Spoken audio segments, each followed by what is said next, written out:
Corona టైంలో నాకు చేశారు. ఇదే వాలంటీర్ తీసుకొని ప్రైవేట్ స్కూళ్ళలో కాలేజీలోకి వెళ్తే నేను స్టెప్స్ ఎక్కడ ఏం దిగలేను అనేసి రిజెక్ట్ చేశారు. ఇప్పుడు నాకు వచ్చే పింఛన్ తోటే నేను బ్రతకడం. అయితే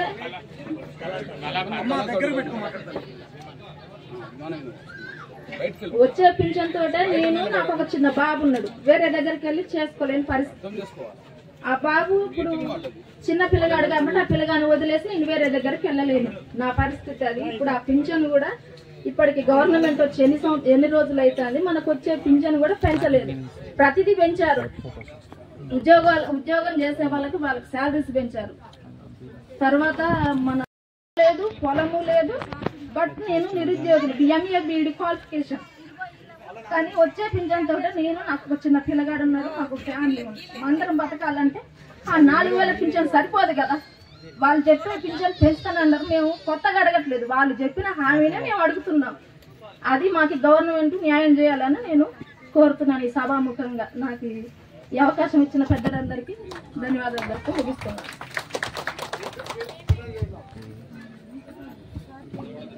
అశ్వాపురం నుండి మన సాంబశివరావు గారు మాట్లాడవలసిందిగా.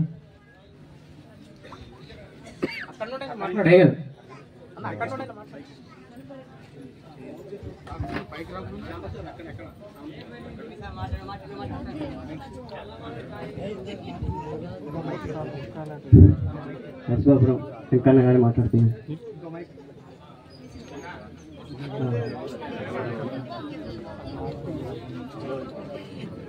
మేము మొత్తం 4 మంది పింఛన్ తరగతి బతకాల్సి వస్తుందండి. మా వాళ్ళు కూడా ఏం పని చేయలేదండి. ఎందుకంటే ఇప్పుడు దగ్గర వచ్చి ఎలక్షన్ అయ్యి కూడా 4 సంవత్సరాలు అవుతుందండి. 9 నెలలు 10 నెలలు అవుతుంది. వాళ్ళకి పెంచుతున్నాను మరి అన్నారు కానీ పెంచట్లేదండి. మాకు 4000 కూడా సరిపోవట్లేదండి. అంతేనండి.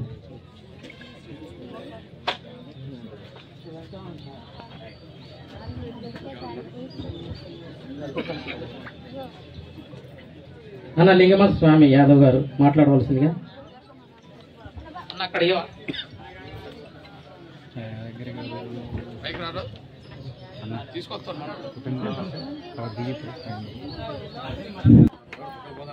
మన ఇంత గౌరవనీయులైన మందకృష్ణ మాదయ్య గారికి మరియు నాతోటి వికలాంగులకి అందరికీ నా హృదయపూర్వక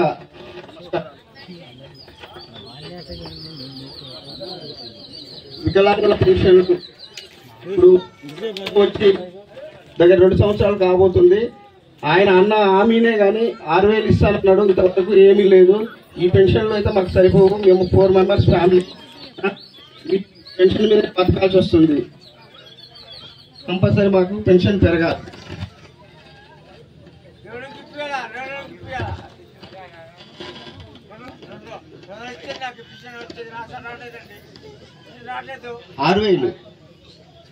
రూపాయలు పెంచాలని నా మనవి.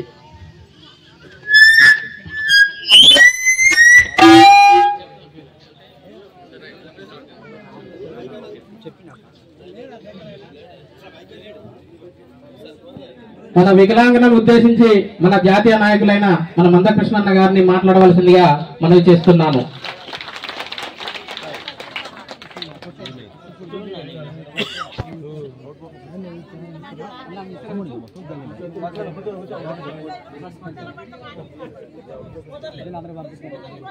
మీరు పైకి పోండి. ఇక్కడ వికలాంగులు, వృద్ధులు, వితంతులు అయితే ముందరకు పోతారు. నేను పదే చెప్పాను నేను బ్రదర్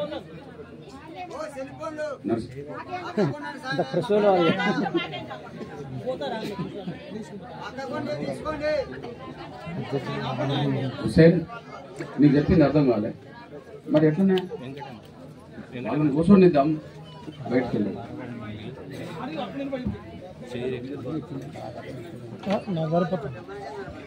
ఓకే ఒక ప్లీజ్.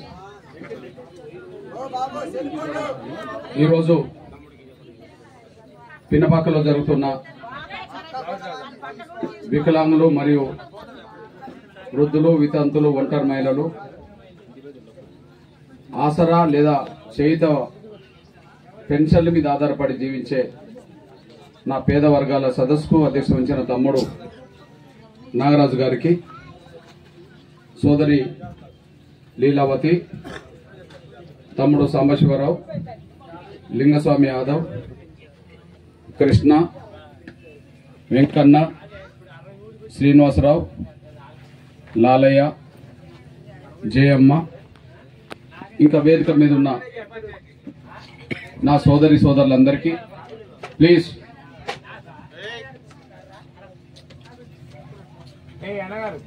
ఈ సభలో పాల్గొనడానికి ఉదయమే మీ సొంత గ్రామం నుండి వచ్చి ఎన్నో ఇబ్బందులు ఎదుర్కొంటూ ఇప్పటి వరకు కూడా ఇంకా మధ్యాహ్నం భోజనం చేయలేదని తెలిసింది. ఎంతో ఓపికతో కూర్చున్న నా తల్లులు, అక్కలు, చెల్లెలు, పెద్దలందరికీ,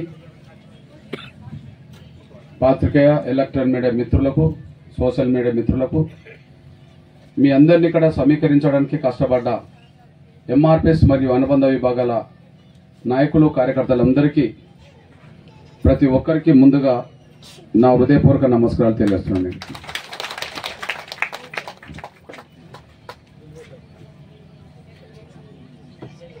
నా సోదరి సోదరులారా, ముఖ్యంగా పాత్రికేయ ఎలక్ట్రానిక్ మీడియా, సోషల్ మీడియా మిత్రులారా,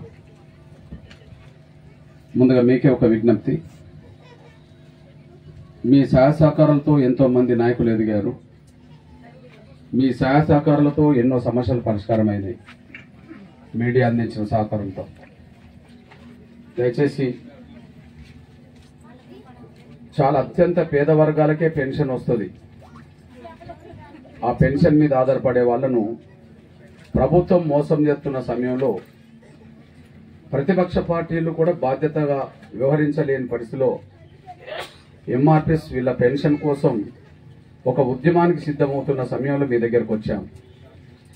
మీ సహాయ సహకారులు వాళ్ళ జీవితాల్లో కొంత వెలుగు నింపడానికి, వాళ్ళ పెన్షన్ పెరగడానికి దారితీసే విధంగా మీ అండదండలు అందించాలని చెప్పి నేను విజ్ఞప్తి చేస్తూ, ఈరోజు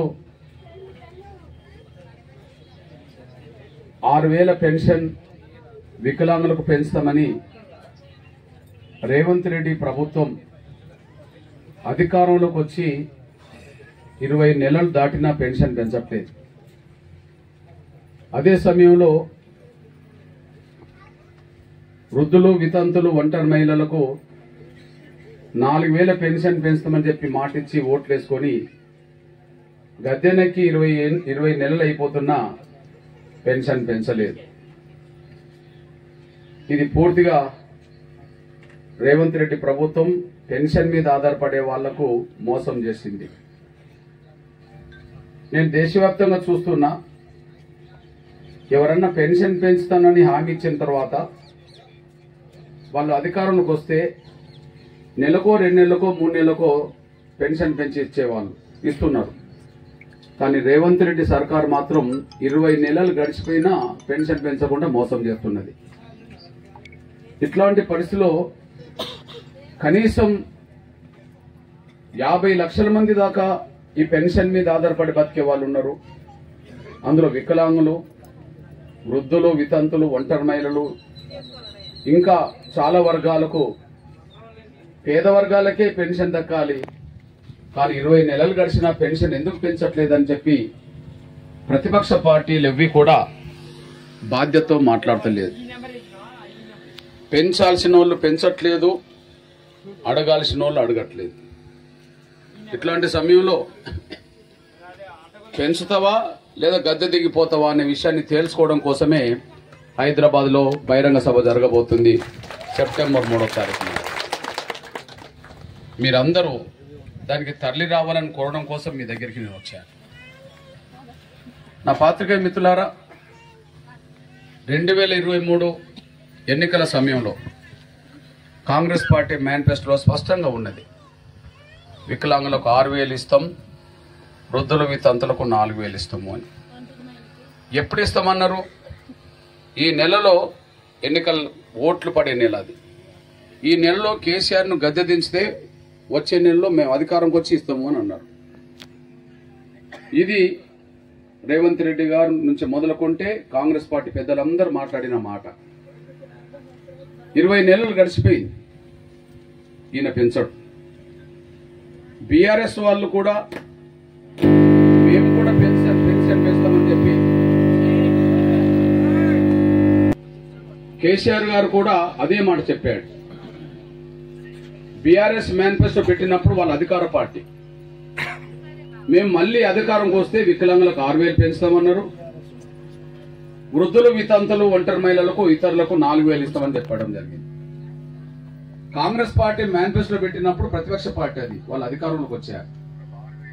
అధికార పార్టీ మేనిఫెస్టో పెట్టింది బీఆర్ఎస్, వాళ్ళు ప్రతిపక్షంలోకి వచ్చారు.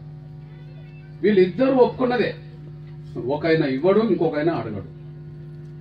20 నెలలు గడిచిపోయింది, ఏ ప్రతిపక్ష పార్టీ కూడా దీని గురించి మాట్లాడారు. దానివల్ల ఒక్కొక్కరు ఎంత నష్టపోయినరు అని అంటే, వికలాంగులైనా నెలకు 2,000 నష్టపోయినరు, వృద్ధులు, వితంతులు, ఒంటరి మహిళలు ఎవరైనా నెలకు 2,000 నష్టపోయినరు. అట్లా 20 నెలలు నెలకు 2,000 నష్టపోవడం అంటే ఒక్కొక్కరు 40,000 నష్టపోయారు. అది వృద్ధులైనా కంతే, వితంతులైనా కంతే, వికలాంగులైనా ఎవరైనా సరే ఒక్కొక్కరు 20 నెలలు 40,000 నష్టపోయారు. ఒక్కొక్కరు 40,000 నష్టపోవడం అంటే ఈ రాష్ట్రంలో రమారమి 50 లక్షల మంది పెన్షన్ పొందే పేదవాళ్ళు ఉన్నారు. నెలకు ఆ విధంగా 1,000 కోట్లు నష్టపోయారు. అందరికి దక్కాల్సిన సొమ్ము 1,000 కోట్లు, ఒక్కొక్కరికి 2,000, 20 నెలలుగా 40,000, నెలకు ఖర్చు 1,000 కోట్లు. 1,000 కోట్లు నెలకంటే 20 నెలలుగా 20,000 కోట్లు పెన్షన్ మీద ఆధారపడి బతికే వాళ్ళకు అందకుండా పోయింది. ఇక్కడ ఈ 20 నెలలుగా 20,000 కోట్ల రూపాయలు వీళ్ళకి దక్కాల్సిన డబ్బు ఎటుపోయింది, ఎవరికి ఇచ్చారు అని అనడానికి ఉంటే, ఈ మధ్య కాలంలో రేవంత్ రెడ్డి గారి ప్రభుత్వం ఒక విషయం చెప్పింది. మేము అధికారంలోకి వచ్చిన తర్వాత రైతు రుణమాఫీ కింద 20,000 కోట్లు కేటాయించమని చెప్పారు. అంటే రైతు రుణమాఫీ కింద 20,000 కోట్ల రూపాయలు కేటాయించిన డబ్బు ఎక్కడిదంటే, నా వికలాంగుల సొమ్ము, నా వృద్ధుల వితంతుల డబ్బు తీసి, పేదల డబ్బు తీసి ఉన్నోళ్ళు ఖర్చు పెట్టినడం జరిగింది. ఇటు 20,000 కోట్లు ఇటు నష్టపోయినరు, ఆ డబ్బు అటు రైతులకు ఇచ్చేసేది. రైతులంటే ఎవరు, వికలాంగులంటే ఎవరు? రైతులంటే భూములు ఉన్నోళ్ళు, వికలాంగులు అంటే కాళ్ళు లేనోళ్ళు, చేతులు లేనోళ్ళు, కళ్ళు లేనోళ్ళు, నోరు లేనోళ్ళు, లేదా ముసలోళ్ళు అంటే వృద్ధాప్యంలో ఉన్నోళ్ళు, చివరి జీవితం గడుపుతున్న వాళ్ళు, వితంతులు అంటే భర్త చనిపోయిన తర్వాత బిడ్డలు పోషించుకోవడం కోసం పెన్షన్ మీద ఆధారపడేటోళ్ళు. వీళ్ళ డబ్బు, పేదల డబ్బు దోషి భూస్వాములకు ఆయన కట్టబెట్టినట్టు అయిపోయింది. ఇక్కడ 20 నెలలుగా పెన్షన్ పెంచి ఇవ్వకపోతే అడగని కేసీఆర్, 20 నెలలుగా పెన్షన్ పెంచి ఇవ్వకపోతే ఏనాడు అడగని కేసీఆర్, ఇక రైతు రుణమాఫీ కింద ఏం మాట్లాడుతున్నాడంటే, రేవంత్ ఏమో మేము 20,000 కోట్లు కేటాయించామంటే ఇంకా 10,000 కోట్లు ఎప్పుడు కేటాయిస్తావో చెప్పమని ఈయన అడుగుతున్నాడు. ఇంకా 10,000 కోట్లు రైతు రుణమాఫీ కింద ఎప్పుడు కేటాయిస్తావో చెప్పమంటున్నాడే గాని 20 నెలలుగా పేదవాళ్ళ పెన్షన్ ఎందుకు పెంచలేదని మాత్రం ఒక్క మాట కూడా ప్రతిపక్ష నాయకుడు మాట్లాడతలేడు. ఇద్దరు అటువైపే ఉన్నారు. కారణం ఏంటంటే, పెన్షన్ మీద ఆధారపడే కుటుంబాల్లో వాళ్ళు పుట్టలే. పెన్షన్ వస్తేనే ఆ నెల కడతదనుకునే పేద కుటుంబాల్లో వాళ్ళిద్దరు పుట్టలే. వాళ్ళు భూస్వాముల కుటుంబంలో పుట్టిండ్రు.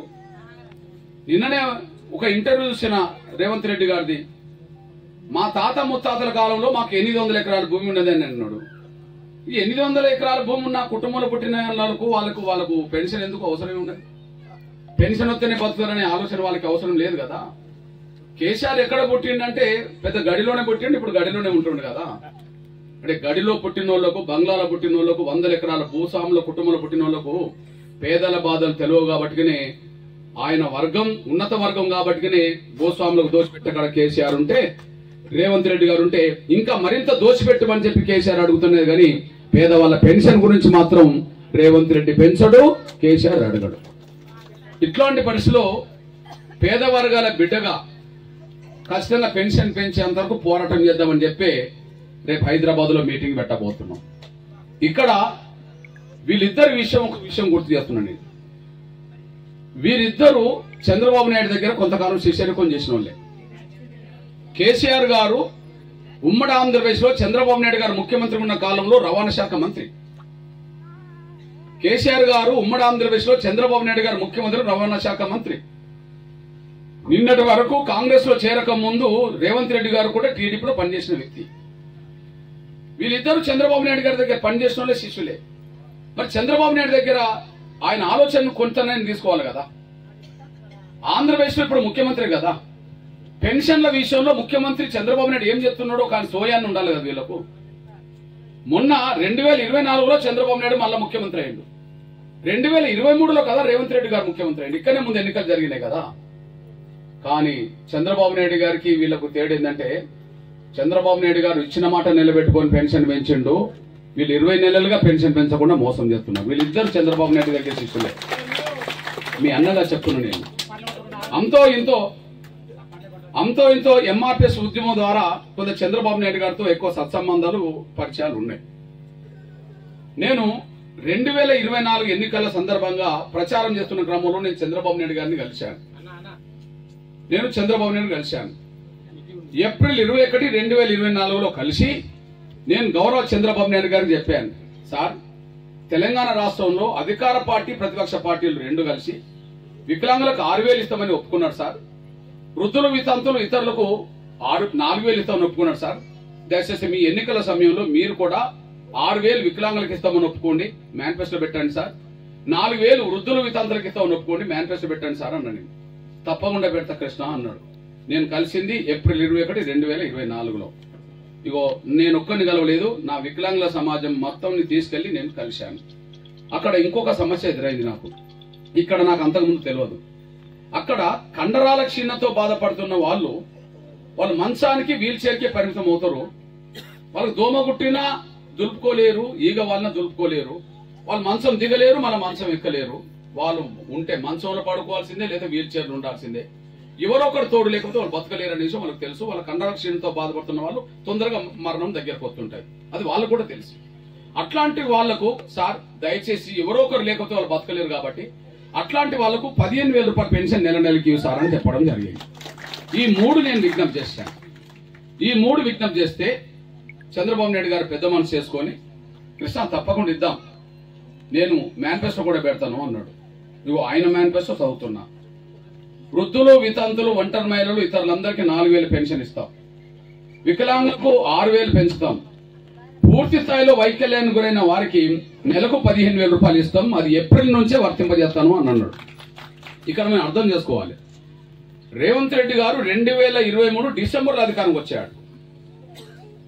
చంద్రబాబు నాయుడు గారు 2024 జూన్లో అధికారంకి వచ్చాడు. మరి ఎప్పటి నుంచి వర్తింపజేస్తా అన్నాడు? ఏప్రిల్ నుంచి. ఏప్రిల్ అంటే అర్థమైంది, హామీ ఇచ్చిన నెల అది. హామీ ఇచ్చిన నెల, మేనిఫెస్టో పెట్టిన నెల అది. మరి అధికారం ఎన్నికలు ఎప్పుడు జరిగినాయి? మేలో జరిగినాయి. అధికారంలో ఎప్పుడు వచ్చిండు? జూన్లో వచ్చిండు. ఆయన ఎగగొట్టదలుచుకుంటే జూన్లో ఇయ్యడు, లేదా ఇంకో నెల కూడా వదిలేస్తాడు.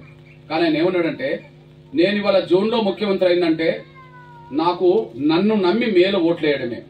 నన్ను నమ్మడానికి కారణం నేను మాట ఇచ్చింది ఏప్రిల్లో.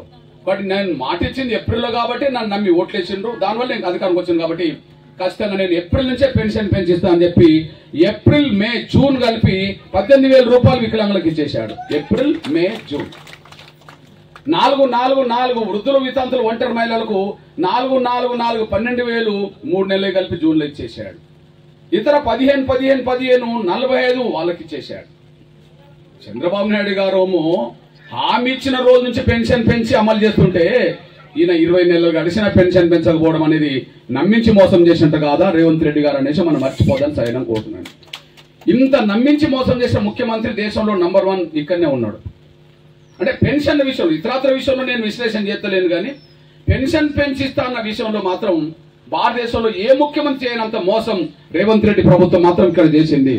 అదే సమయంలో ఇంత మోసం చేస్తే ప్రతిపక్ష బాధ్యత నిర్వహించాల్సిన కేసీఆర్ గారు ఆయన అసమర్థత ప్రతిపక్ష నాయకుడిగా పేరు తెచ్చుకుంటాను. మీ అందగా చెప్తున్నా, నేను అధికార పక్షం ఇచ్చిన హామీలు అమలు చేయకపోతే, ప్రజలకు ఇచ్చిన వాగ్దానాలను పట్టించుకోకపోతే, విస్మరిస్తే, మోసం చేస్తే నిలదీయాల్సిన వాళ్ళు ఎవరు? ప్రజల పక్షాన్ని అడగాల్సిన వాళ్ళు ఎవరు? ప్రజల పక్షాన్ని ఉద్యమం చేయాల్సిన వాళ్ళు ఎవరు? ప్రభుత్వం మెడలు వంచాల్సిన వాళ్ళు ఎవరు? ప్రతిపక్షం చేయాల పని. కానీ ప్రతిపక్షానికి పనికిరావడానికి విషయం రుజువు అవుతుంది. అసలు నువ్వు ముఖ్యమంత్రిగా పనికి రావు ఇది చాలని చెప్పేమో ప్రతిపక్షంలో ఉండమని చెప్పారు. ఈయన ప్రతిపక్షానికి కూడా పనికి రాకుండా పోయింది. ఇప్పుడు 2023 తీర్పు ఏంటిది? నువ్వు ముఖ్యమంత్రిగా పనికి రావు, ఇక అయిపోయింది, మీ కుటుంబం సంగతి అయిపోయింది, మీరు ప్రతిపక్షం ఉండాలని చెప్పేశారు. ఇప్పుడు ప్రతిపక్ష బాధ్యత ఏంది? ప్రభుత్వాల వైఫల్యాలు ఎండగట్టడానికైనా ప్రయత్నం చేయాలి.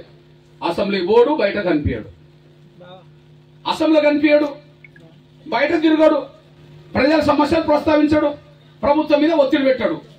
ఎప్పుడు ఎవరన్నా కనిపించిందంటే ఆ ఫామ్ హౌస్లోనే ఉన్నాడని మాత్రమే పేపర్లో వస్తుంటది.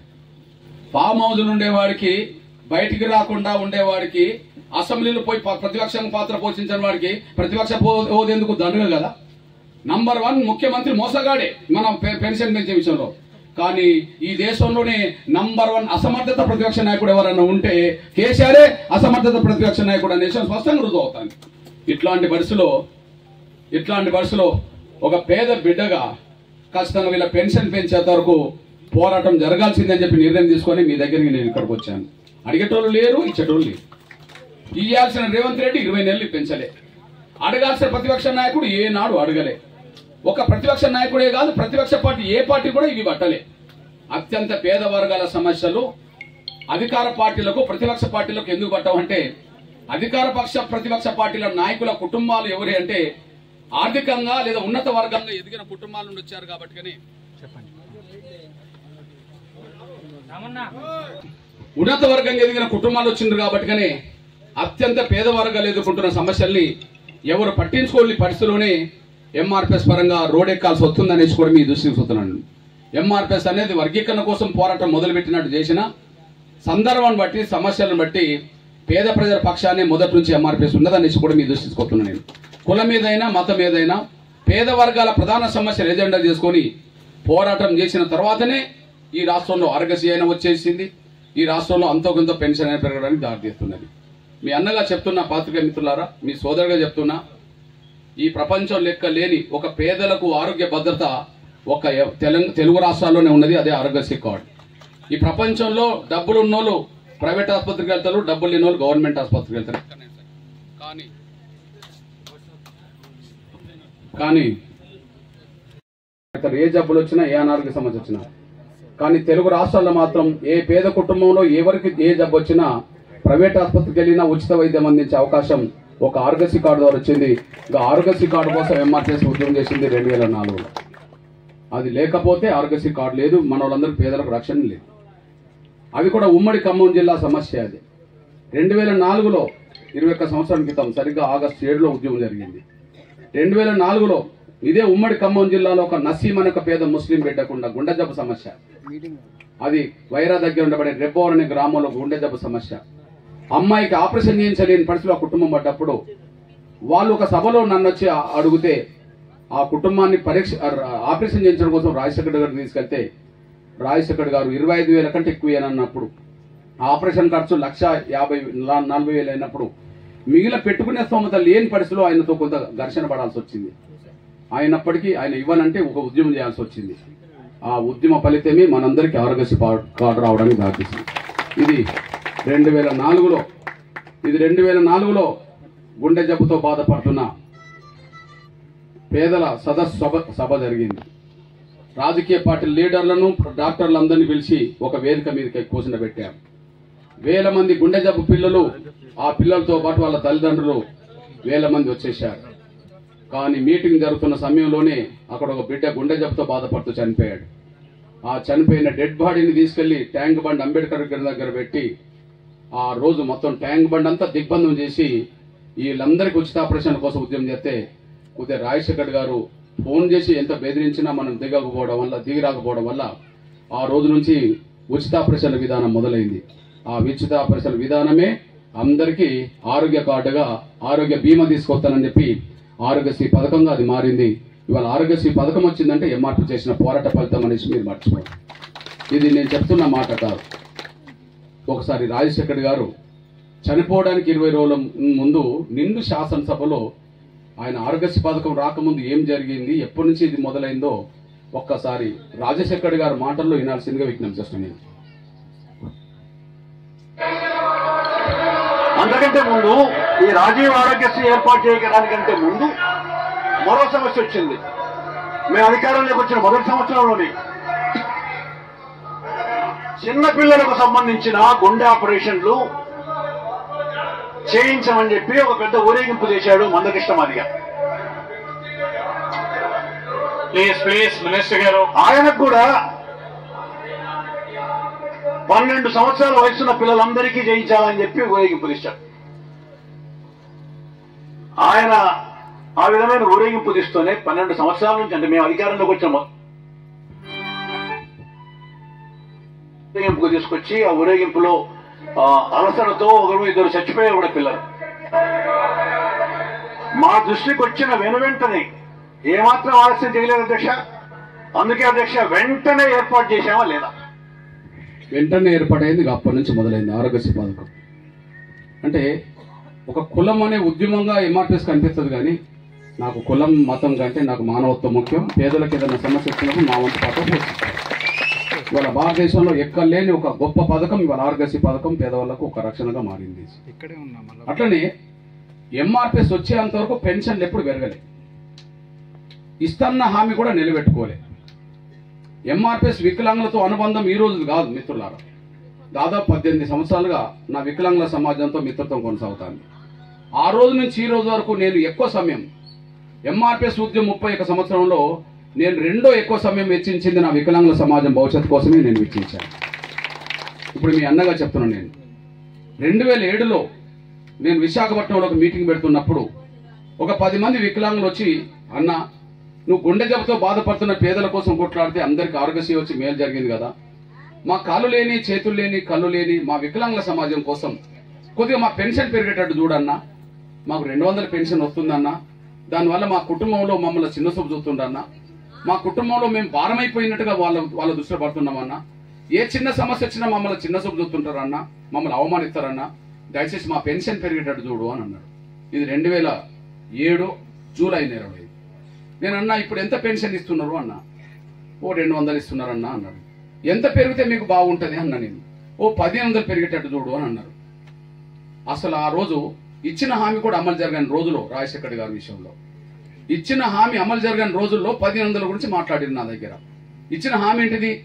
2004 కాంగ్రెస్ పార్టీ మేనిఫెస్టోలో ఏముంటదంటే, అప్పటికే తెలుగుదేశం ప్రభుత్వం 75 రూపాయలు పెన్షన్ ఇస్తున్నది, కాంగ్రెస్ అధికారంకి వస్తే దానికి 150 కలిపి 225 ఇస్తామని ఉంటదన్న. అంటే మరి రాజశేఖర్ గారు ముఖ్యమంత్రి అయింది ఎప్పుడు? 2004లో మే 14. మరి అప్పటి నుంచి ఎంత ఇవ్వాలి? 225 ఇవ్వాలి. కానీ 2004, 2005, 2006, 2007 నేను జూలైలో వాళ్ళతో మాట్లాడుతున్న సమయానికి కూడా 200 ఇచ్చాడు. అంటే ఇంక 25 రూపాయలు ఇవ్వలేదు కదా. అంటే ఇచ్చిన హామీ కూడా సంపూర్ణంగా పూర్తి కాలేదు కదా. కనీసం మరి 25 రూపాయలు ఎందుకు ఇవ్వట్లేదని చెప్పి ప్రతిపక్షాలు అడగలేదు కదా. అందులో 200 కొనసాగుతూ వస్తున్నాయి. ఆ 200 కొనసాగుతున్న రోజుల్లో, అంటే 25 రూపాయలు కూడా భారం అనుకోని చెప్పి ఇవ్వకుండా పోతున్న రోజుల్లో నాకు వికలాంగుల సమాజం, అన్న మాకు ఒక 1500 సాధించి పెట్టడానికి నువ్వు పోరాటం చేయమన్నారు.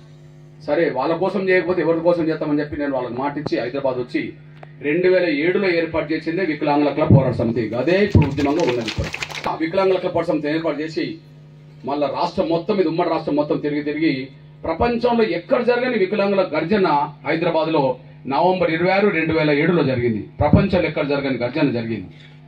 ఇది చూడండి, వికలాంగులం కాదు వీరులం, వదలం కదలం.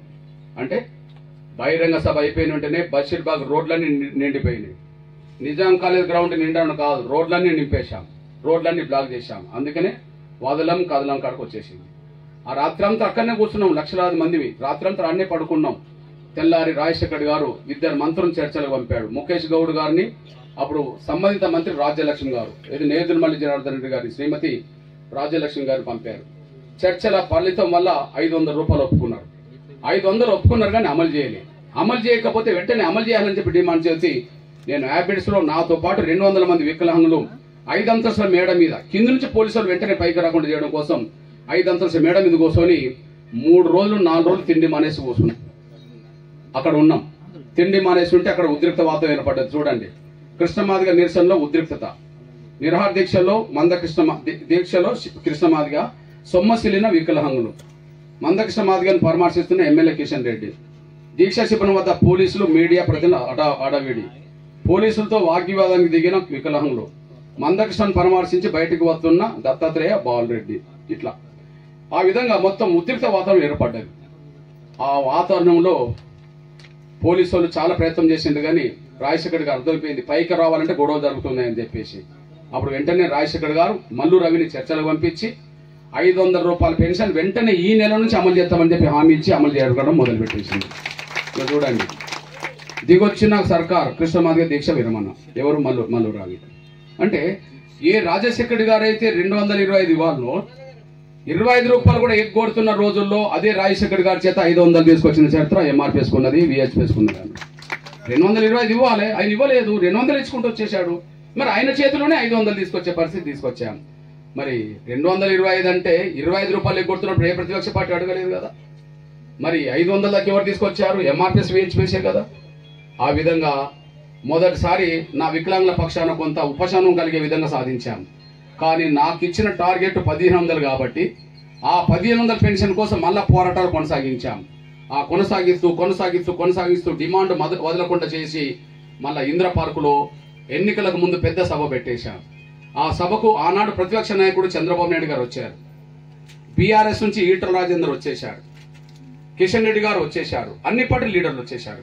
అందరు వచ్చిన ఫలితం అందరు పార్టీలు ఏమన్నాయంటే ఖచ్చితంగా వికలాంగులకు ఎన్నికల్లో అందరం కలిసి 1500 వాగ్దానం చేస్తామని మాట ఇచ్చేశారు.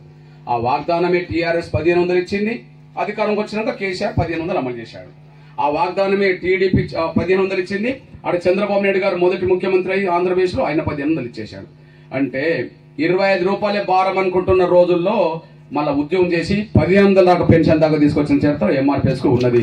ఎందుకంటే నేను విశాఖపట్నంలో ఏ మాట అయితే వాళ్ళు నన్ను అడిగినరో, ఏ మాటకు నేను కట్టుకుంటున్నానో అక్కడ వరకు తీసుకొచ్చి రావడం జరిగింది. ఇది కులంతో మతంతో సంబంధం లేదు. వికలాంగులు అంటే అన్ని కులాలు అన్ని మతాలు పేద వికలాంగులు ఉన్నారు, వాళ్ళకి న్యాయం జరుగుతుంది. అయితే మళ్ళీ ఎన్నికల సమయానికి రెండో ప్రయత్నం చేశాం, దీన్ని మన డబల్ తీసుకురావాలని చెప్పి. అంటే ఒక స్పీడ్ గా ఈ పెన్షన్ బెనిఫిట్ చేయాలని చెప్పి డబల్ తీసుకోవాలనుకున్నాం. ఎవరిని ముందు ఒప్పిస్తే కేసీఆర్ వలలో పడతాడు అనుకున్నప్పుడు కేసీఆర్ మళ్ళా 1500 పెన్షన్ వెంటనే 3000 అన్నాడేమో అని చెప్పి ప్రతిపక్ష కాంగ్రెస్ పార్టీ దగ్గరికి వెళ్ళి, ఇగో వికలాంగులు అందరూ బీఆర్ఎస్ కే ఓట్లు ఎత్తుండ్రు, మీకు ఓట్లు పడాలంటే దీన్ని డబల్ అనండి అని మేము చెప్పడం జరిగింది. వెంటనే కాంగ్రెస్ వాళ్ళకి ఓట్లు కావాలి కాబట్టి వెంటనే మేము 3000 ఇస్తామని వాళ్ళు అనౌన్స్ చేశారు. 3000 ఇస్తామని అనౌన్స్ చేసేటప్పుడు కేసీఆర్ కలవరపడ్డాడు, మీరు 3000 ఇస్తారా, అయితే నేను 3016 ఇస్తాపో అని చెప్పి ఈయన ముందుకు వచ్చేసాడు. అప్పటి నుంచి 16 మొదలైంది. అంటే సోదరులారా, అంటే ఎట్లా ఫిక్స్ చేసుకుంటూ వచ్చాము, ఎట్లా ఒప్పించుకుంటూ వచ్చామో చెప్తున్నా. నేను 25 రూపాయలు ఇవ్వడానికి సిద్ధంగా లేని రోజుల నుంచి 3000 దాకా తీసుకొచ్చాము. ఇక్కడ 3000, అక్కడ 3000 వచ్చేసినాయి. కానీ మళ్ళీ ఎన్నికల నాటికి 3000 6000 కావాలనుకున్నాం. 6000 డిమాండ్ తో ఉద్యోగం చేస్తూ తెలంగాణలో తిరుగుతున్న సమయంలోనే 4000 రూపాయలు పెన్షన్, అంటే ఒక 1000 రూపాయలు మళ్ళీ కేసీఆర్ పెంచిండు. 1000 రూపాయలు కేసీఆర్ పెంచినంత మాత్రాన మరి నా 6000 వదులుకుంటామా అంటే 6000 వదులుకోలేదు. కాబట్టిగానే కాంగ్రెస్ అయినా 6000 ఇస్తామని మేనిఫెస్టో పెట్టేసింది, బీఆర్ఎస్ అయినా 6000 ఇస్తామని మేనిఫెస్టో పెట్టేసింది. మరి మా ఎంఆర్పీఎస్ డిమాండ్ విహెచ్పిఎస్ డిమాండ్ కాకపోతే 6000 పెన్షన్ ఇస్తామని ఎందుకు అనాలి? 7000 అనవచ్చు కదా కాంగ్రెస్ వాళ్ళు, లేదా 5000 అనవచ్చు కదా. బీఆర్ఎస్ వాళ్ళు 7000 8000 అనవచ్చు కదా, లేదా 5000 అనవచ్చు కదా. అంటే సరిగ్గా 6000 ఎందుకు వచ్చిందంటే 6000 డిమాండ్ తోటి ఎంఆర్పీఎస్ విహెచ్పిఎస్ కొట్లాడింది కాబట్టి సరిగ్గా 6000కి వచ్చేసారు. ఇప్పుడు ఈ నేపథ్యం అర్థం స్పష్టంగా అర్థమైపోయింది. అంటే ఎంఆర్పీఎస్ విహెచ్పిఎస్ ఎప్పుడైతే రోడ్డు మీదకి వచ్చి ఉద్యమాలు చేస్తున్నదో అప్పుడే పెన్షన్ పెరుగుతుందే తప్ప అంతవరకు పెన్షన్ పెంచిన ఉద్దేశం ప్రభుత్వాలకు లేదు, పెంచే ఉద్దేశం లేదు, అడిగే ఉద్దేశం ప్రతిపక్షాలకు లేదనేసి కూడా స్పష్టంగా రుజువవుతుంది. ఈ నేపథ్యంలో నా వికలాంగులతో ఇప్పుడున్న అనుబంధం కాదు, 18 ఏళ్లుగా అనుబంధం కొనసాగుతుంది. ఇప్పుడు జరుగుతున్న నష్టాన్ని చూసి మళ్ళీ రావాల్సిన పరిస్థితి వచ్చేసింది. రెండో విషయం, ఇక్కడ పాత్రికేయ మిత్రులారా, నేను చెప్పే మాట వాస్తవం కదా, మీరు బేరు చేసుకోండి. ఎంఆర్పీఎస్ ముసలోళ్ళ పెన్షన్ విషయంలో జోక్యం చేసుకున్నంత వరకు, ముసలోళ్ళ పెన్షన్ పెంచమని జోక్యం చేసుకొని ఉద్యమం చేసేంత వరకు ఒక 10 ఏళ్లలో 3 ముఖ్యమంత్రులు మారిండు, కానీ 200 రూపాయల పెన్షన్ అదనంగా ₹1 పెరగలే. రాజశేఖర్ గారు 2004 నుంచి ఆయన బతికినంత కాలం 200 పెన్షన్ ఇచ్చాడు. ఆయన చనిపోయినాక రోషే గారు ముఖ్యమంత్రి అయి ఆయన పరిపాలించేంత కాలం 200 ఇచ్చేశాడు. రోషే దిగిపోయినాక కిరణ్ కుమార్ గారు ముఖ్యమంత్రి ఆయన దిగిపోయేంత వరకు 200 ఇచ్చేశాడు. 10 ఏళ్ల కాలంలో 2004 2014 మధ్యలో 10 ఏళ్ల కాలంలో 3 ముఖ్యమంత్రులు మారిండు, కానీ పెన్షన్ మాత్రం ₹1 పెరగలే. ఇది వాస్తవమా కాదా మీరు వేరేసుకోండి. అంటే ఒక 10 ఏళ్ళు రూపాయి పెరగలే, కానీ బడ్జెట్ ఎంత పెరిగిందంటే ఆ కాలంలో రాజశేఖర్ గారు మొదటి బడ్జెట్, రాజశేఖర్ గారి ప్రభుత్వంలో మొదటి బడ్జెట్ 33,000 కోట్లు 2004. కానీ కిరణ్ కుమార్ గారి చివరి బడ్జెట్ 1,61,000 కోట్లు. 33,000 కోట్ల నుంచి 1,61,000 కోట్ల బడ్జెట్ పెరిగింది, కానీ ముసలోళ్ళ పెన్షన్ మాత్రం రూపాయి పెరగలే. ఇది జరిగినది. కానీ 10 ఏళ్ళు గడిచినా ఒక రూపాయి పెరగలే, పెంచమని ప్రతిపక్షాలు అడగలే. కానీ మరో 10 ఏళ్ళు తిరగక ముందే 10 ఇంతలు పెరిగి 2000 వస్తున్నాయి. ఇప్పటికీ ఇంకొక 2000 పెరగబోతున్నాయి అనేసి మీ దృష్టికి నేను తీసుకొస్తున్నాను. ఒక 10 ఏళ్ళు రూపాయి ఎందుకు పెరగలే, మరో 10 ఏళ్ళు 10 ఇంతలు ఎందుకు పెరిగినాయి? ప్రభుత్వాలకు పెంచాలని ఉద్దేశం ఉంటే పెరిగినాయా, ప్రతిపక్షాలు అడిగితే పెరిగినాయా? అక్కడ రెండింటికి ఉద్దేశం లేదు. కానీ ఎంఆర్పిఎస్ పోరాటం చేస్తే మాత్రం పెరిగింది. ఇది వాస్తవం కాదా? బేరీ చేసుకోండి. ఎంఆర్పిఎస్ ఎందుకు ముసలోళ్ళ కోసం కొట్లాడింది? ఎందుకు ఎంఆర్పిఎస్ వితంతుల పక్షాన్ని కొట్లాడింది? దానికి 2 కారణాలు, 2 సాక్ష్యాలు చూపెడతాను మీ దగ్గర. నేను 2012లో పేపర్లో వచ్చిన 2 సంఘటనలు చూసి ఈ ఉద్యమం మొదలు పెట్టాల్సి వచ్చేసింది. ఒక పేపర్లో వచ్చిన సంఘటన నన్ను చాలా గుండె పిండేసింది. ఇంకొక పేపర్లో వచ్చిన సంఘటన నా కళ్ళ రోజుల్లో 1000 రూపాయల కోసం ఆనాడు డిమాండ్ చేసి ఉద్యమం చేయడానికి ఎందుకు కారణం ఏదో చెప్తున్నాను నేను. ఇగో మీ అన్నగా చెప్తున్నా, ఇప్పటి సాక్ష్యం కావాలి. 2012 సెప్టెంబర్ 8న ఒక పేపర్లో ఒకటి వచ్చేసింది. మహబూబాద్ దగ్గర ఒక బీసీ తల్లి 80 సంవత్సరాల ధనలక్ష్మి, కొడుకులు లేరు, భర్త లేడు. తల్లిని సాధలేక కన్న బిడ్డే మహబూబాద్ నుండి తీసుకెళ్లి నర్సంపేట బస్టాండ్ వదిలేసి వచ్చేసింది. కన్న తల్లిని కన్న బిడ్డే బస్టాండ్ లో వదిలేసి వచ్చేసింది. ఇక్కడ పేపర్లో చూస్తే భారమైన పేగుబంధం, కన్న తల్లిని బస్టాండ్ లో వదిలేసిన కూతురు అని చెప్పి పేపర్లో ఫోటోతో సహా వచ్చేసింది. ఇది సాక్షిలో వచ్చేసింది. మీ అన్నగా చెప్తున్నా, ఈ పేపర్ ఫోటో చూసినాక నాకు బాధ అనిపించింది. ఆ ముసలి తల్లి శరీరం మీద వెముకల గూడు కనిపిస్తుంది తప్ప మాంసం ముద్ద కనిపించదాడు. బాధ అనిపించేసింది. రెండో సంఘటన నా కళ్ళలో నీళ్లు తిరిగినాయి. వరంగల్ జిల్లాలో చిట్యాల అనే మండలం ఉన్నది. ఆ చిట్యాల మండలంలో రాజిరెడ్డి వెంకన్న నరసమ్మ, 80 సంవత్సరాల వయసులో రాజిరెడ్డి, 75 సంవత్సరాల వయసులో వెంకన్న నరసమ్మ ఇద్దరు కలిసి పురుగుల మందు కోసం చచ్చిపోయింది. ఎందుకు చనిపోయిండ్రు? పేపర్లో వార్తలు వచ్చేసినాయి. భూవ కరువై బతుకు బరువై పండుటాకల ఆత్మహత్య, పోషించే దిక్కు లేక అగాత్యం చేసుకున్నారని చెప్పి. ఏ వయసులో ఆత్మహత్యలు చేసుకున్నారు ఆ పెద్దలు? 80 సంవత్సరాల వయసులో ఆత్మహత్య ఏంది, 70 సంవత్సరాల వయసులో ఆత్మహత్య ఏంది? వాళ్ళు ఎన్ని కష్టాలు బాధలు తట్టుకొని గా వయసు దాకా బతికిండ్రు. మరి గా వయసులో ఆత్మహత్యలు ఎందుకు చేసుకున్నారు అంటే, చాలా కుటుంబాల్లో తల్లిదండ్రులను పట్టించుకోలేని పిల్లలు ఉన్న విషయం ఈ 2 సంఘటనలు అవుతాయింది. అట్లాంటప్పుడు నేను అనుకున్నా చేసి సెప్టెంబర్ 30లో ఇది చూసా, సెప్టెంబర్ 8 ఒకటి చూసా, ఆ తర్వాత అక్టోబర్, నవంబర్, డిసెంబర్, జనవరి, ఫిబ్రవరి, మార్చి, ఏప్రిల్ మొత్తం తిరుగుతా 7 నెలలు తిరిగి హైదరాబాద్ లో ఉప్పల్ దగ్గర 10 లక్షల మందితో మీటింగ్ పెట్టా. అక్కడ ఉప్పల్లో మెట్రో కోసం కేటాయించిన 100 ఎకరాల ఖాళీ స్థలం ఉంటే 10 లక్షల మందితో బహిరంగ సభ పెట్టా. 7 నెలలు తిరిగి వృద్ధుల వితంతుల పెన్షన్ అంతా పెరగాలని చెప్పి ఆ బహిరంగ సభకు ప్రతిపక్ష నాయకుడిని చంద్రబాబు నాయుడు రమ్మంటే వచ్చి కూర్చున్నాడు నా పక్కనే. కేసీఆర్ గారిని రమ్మని నేను ఫామ్ హౌస్కి వెళ్ళి ఆహ్వానించి వచ్చా. ఆయన రాకుండా ఈటల రాజేందర్ను పంపేశాడు. సోదరుడు కిషన్ రెడ్డి గారు నా మిత్రుడు కాబట్టి మొదటి నుంచి ఎప్పుడు వచ్చినా కూడా ఆయన వస్తూనే ఉంటాడు. కాంగ్రెస్ కేంద్ర మంత్రి సర్వేసత్యనారాయణ వచ్చేశాడు. సిపిఎం నాయకులు వచ్చారు, అందరూ వచ్చేశారు. అందరు వచ్చిన వేదిక మీద నేను ముందుగా ఒక 5 నిమిషాలు మాట్లాడు ఒక మాట అన్నా. సార్, నేను ముందుగా ఒక మాట మీ దృష్టికి తీసుకురావడానికి బాధపడ్డది సార్. నేను ఒక విషయం చెప్తున్నా సార్, వీళ్ళందరూ ఈ పేద ముసలోళ్ళందరూ ఓట్లెత్తేనే మీరు ఎమ్మెల్యేలు అయినరు, ఎంపీలు అయినరు, మంత్రులు అయినరు, ముఖ్యమంత్రులు అయినరు, కేంద్ర మంత్రులు అయిన సార్.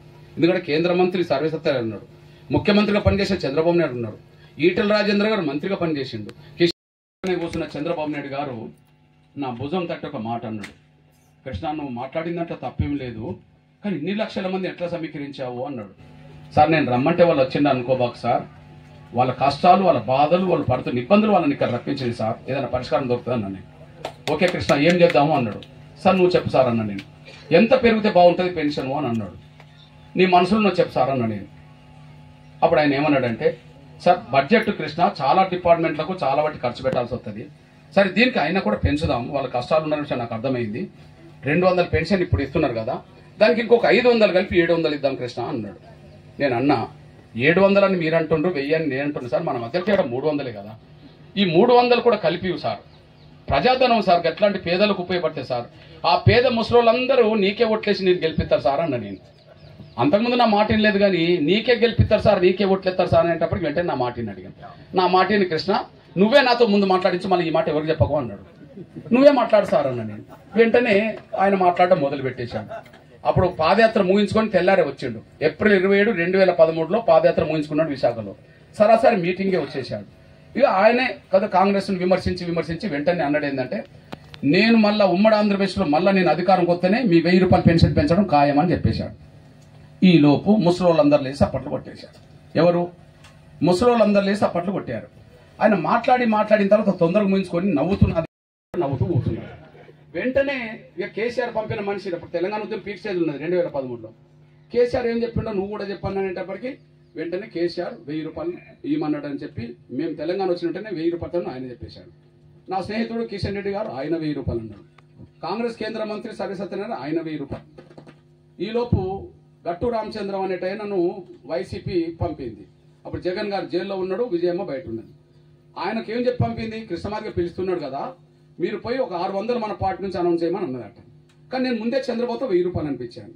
వెంటనే ఆయన విజయమ్మకు ఫోన్ చేసి, అమ్మ నన్నేమో 600 అనిపి అను నువ్వు అంటివి, కృష్ణమార్గం చంద్రబాబుతో 1000 రూపాయలు అనిపించాడు, ముసలి సప్పట్లు కొట్టారు. అమ్మ మరి నేను 600 అంటే మనకు సప్పట్లు పడవు, ఓట్లు పడవు, మరి మనం ఏం చేయాలంటే నువ్వు 1000 రూపాయలు అన్నాడు. వాళ్ళు 1000 రూపాయలు. ఇదే సమయంలో సిపిఎం లీడర్ ఇద్దరు నా దగ్గరకు వచ్చామంటే ఇదే అవకాశం మన 5000 అనిపించారు, పోయేది ఏందని వీళ్ళు అంటాను. నేనన్నా ఈ 1000 రూపాయలు అనిపించడానికి నేను 7 నెలలు తిరిగా మీ దండం పెడతా కదా. ఇప్పుడు 1000 రూపాయలు అంటే ఆటోమేటిక్గా అందరు 1000 రూపాయలు అన్నారు అనుకో, అదే 1000 రూపాయలు తర్వాత అవే పెరుగుతాయి కదా అన్న నేను. సరే వాళ్ళు కూడా 1000 రూపాయలు అన్నారు. 10 లక్షల మంది ముందు 2013 ఏప్రిల్ 28న జరిగిన ఆ సభే అన్ని పార్టీల మేనిఫెస్టోలో 1000 రూపాయలు తీసుకొచ్చినాయి. ఇంకా 1000 కేసీఆర్ ఇక్కడ అమలు చేసిండు, చంద్రబాబు నాయుడు మళ్ళీ అక్కడ అమలు చేశాడు. మళ్ళీ తర్వాత మళ్ళీ రెట్టింపు చేయాలి కదా మళ్ళీ టార్గెట్, మళ్ళీ అవే 2000 అయిపోయినాయి. ఆ 2000 రెట్టింపు కావాలేదా అదే 4000. ఆ 4000 ఇతమని ఒప్పుకున్నారు. ఎందుకు ఇవ్వట్లేదని చెప్పి అడగడం కోసమే యుద్ధం జరగబోతుంది. అంటే ఒక 10 ఏళ్ళు రూపాయి పెరగని పెన్షన్ మరో 10 ఏళ్లలో 4000 దాకా వచ్చింది కదా. ఆడ 4000 అయితే అమలు జరుగుతుంది కదా, ఇక్కడ ఇస్తామని అయితే ఒప్పుకున్నారు కదా. అంటే ఎంఆర్పిఎస్ చొరవ తీసుకోకపోతే పేద వర్గాల బతుకులు ఎట్లా సిద్ధమయ్యేదో మీరు అర్థం చేసుకుంటారని ఆశిస్తున్నాను. నేను అధికార పక్షం మోసం చేస్తున్నది, ప్రతిపక్షం మౌనంగా ఉన్నది. ఇట్లాంటి సమయంలోనే ఎంఆర్పిఎస్ తమ వంతు పాత్ర పోషించుకుంటూ పేద వర్గాల బతుకుల్లో కొంత వెలుగు నింపే ప్రయత్నం మాత్రం ఎంఆర్పిఎస్ చేస్తుంది. ఇది కులంతో మతంతో సంబంధం లేకుండా చేస్తుంది అనేసి మీ దృష్టికి వస్తున్నాను. ఈ నేపథ్యంలో ఇంకొక విషయం గుర్తు చేస్తున్నా చూడండి. అత్యంత పేదల సమస్యలు అంటే పాలకులకు ప్రతిపక్షాలకు ఎందుకు పట్టవంటే వీళ్ళిద్దరు కలిసి పాలకులైనా ప్రతిపక్షాలైనా అత్యంత పేద కుటుంబంలో వచ్చి ఎదిగిన వాళ్ళు కాదు కదా. వాళ్ళ కష్టాలు బాధలు తెలియవు కదా. తెలియవు కాబట్టి వాళ్ళ సమస్యలన్నీ పట్టించుకోరు. ఎగ్జాంపుల్ ఒక విషయం చెప్తున్నాను నేను. ఇప్పుడు మీ దగ్గర తెల్ల రేషన్ కార్డు ఉన్నది. తెల్ల రేషన్ కార్డు మీద బియ్యం కూడా వస్తుంటది. ఎన్టీ రామారావు కాలంలో ఒక్కొక్కరికి 5 కిలోల బియ్యం ఇచ్చేవాళ్ళు.